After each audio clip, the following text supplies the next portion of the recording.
안녕하세요. 결혼 8년차 30대 후반 맞벌이 부부입니다.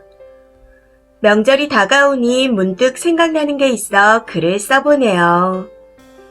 처음 결혼을 할 당시 남편은 부모님이 두 분 다 살아 계셨고 저희 집은 어머니만 계셨습니다.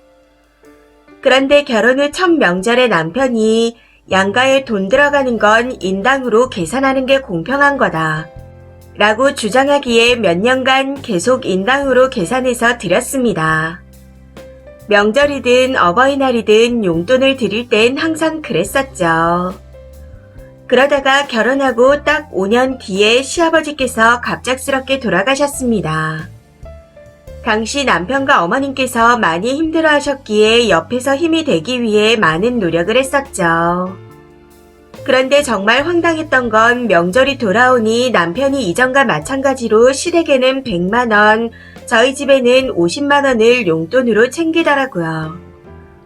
그걸 보고 제가 왜 용돈이 그대로냐, 인당으로 계산하면 50, 50 아니냐 하고 말했더니 남편이 정색을 하며 이제까지 100 드렸던 걸 아버지가 돌아가셨다고 어떻게 갑자기 50으로 드리냐 하고 말하더라고요. 그 일로 인해 정말 말 그대로 진흙탕 싸움을 했습니다. 몇 날 며칠을 싸웠던 것 같아요. 저는 인당 계산이라고 해서 여태껏 우리 집엔 절반만 드렸던 거 아니냐. 그럼 이제까지 반만 드렸던 거 다 계산해서 친정 엄마께도 주겠다 하고 주장했고, 남편은 지금 내가 혼자 돈 벌고 있는데 그게 말이 되는 소리냐. 그렇게는 못한다. 정 주고 싶으면 네가 벌어서 해라 하며 목소리를 높였습니다. 이전까지는 저도 맞벌이의 수입 차이도 남편이 1, 20 정도 더 버는 정도였는데 저 당시에는 제가 육아로 일을 그만둔 상태였기에 남편이 외벌이를 하고 있는 상황이었습니다.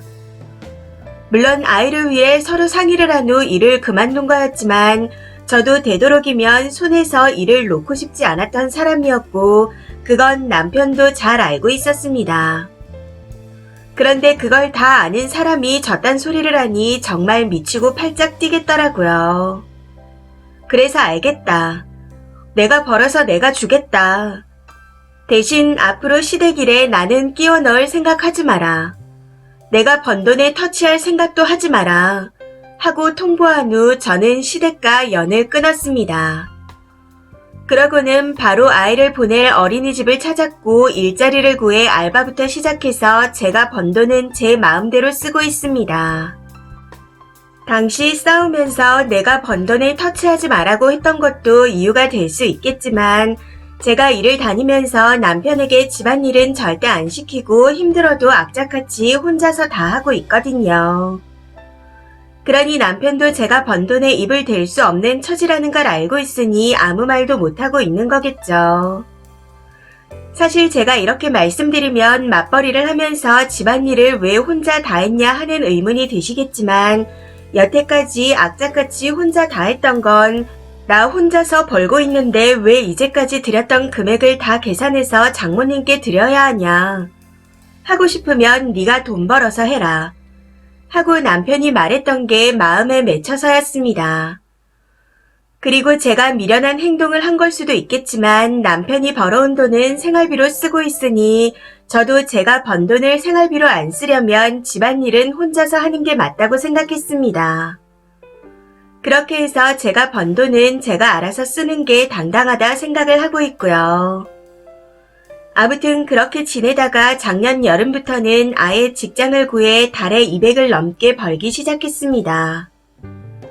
제가 1년 조금 넘게 알바를 하면서 몇십에서 많아야 몇백을 벌 때는 네가 언제까지 그러나 두고 보겠다.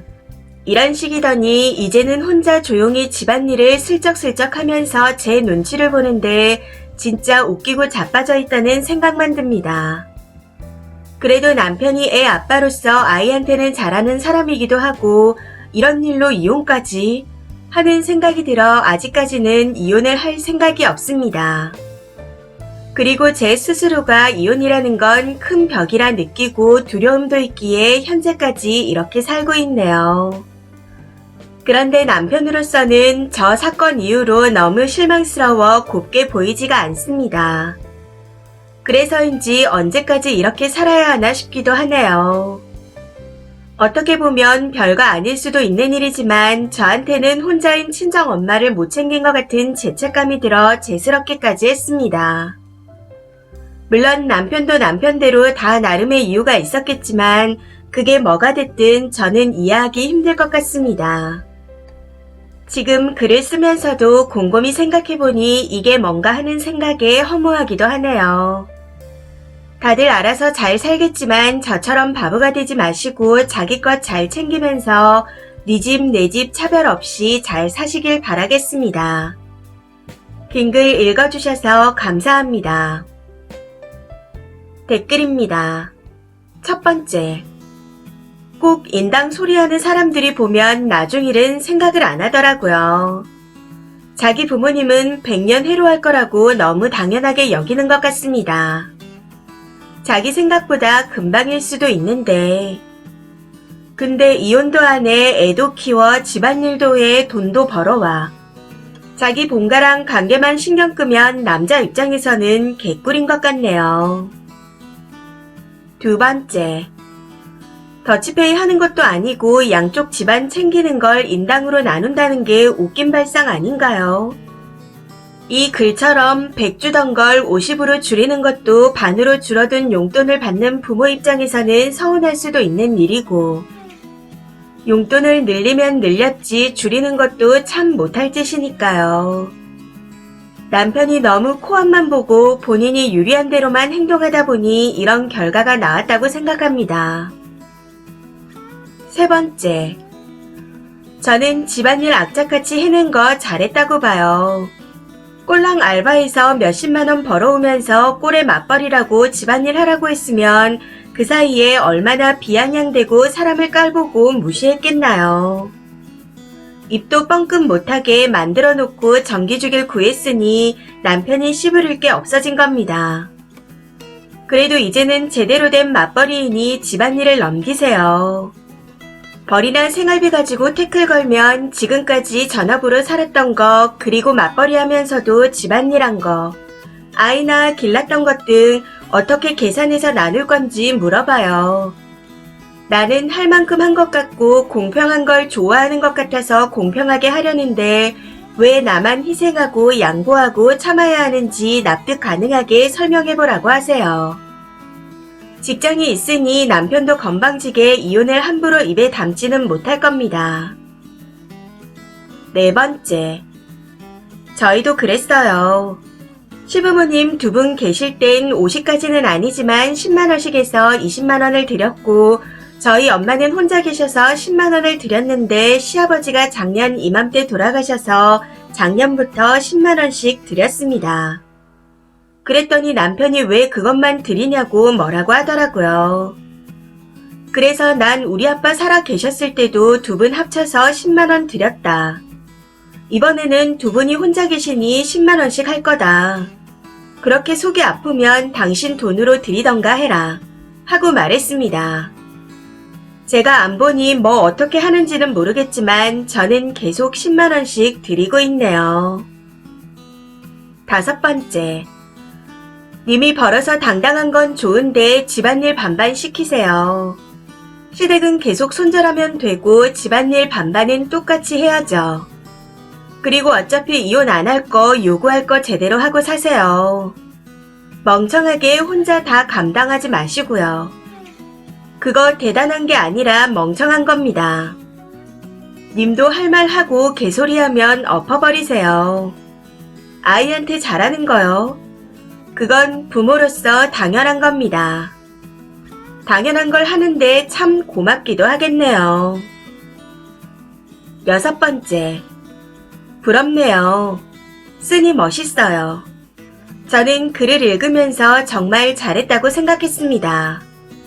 남편 입에서 헛소리 안 나오게 일하면서 집안일도 하기 힘든데 말이죠. 그래도 이제 남편도 눈치 좀 보니 집안일은 서서히 나누세요. 집할 직권이라고 댓글들이 많은데 저는 반대네요.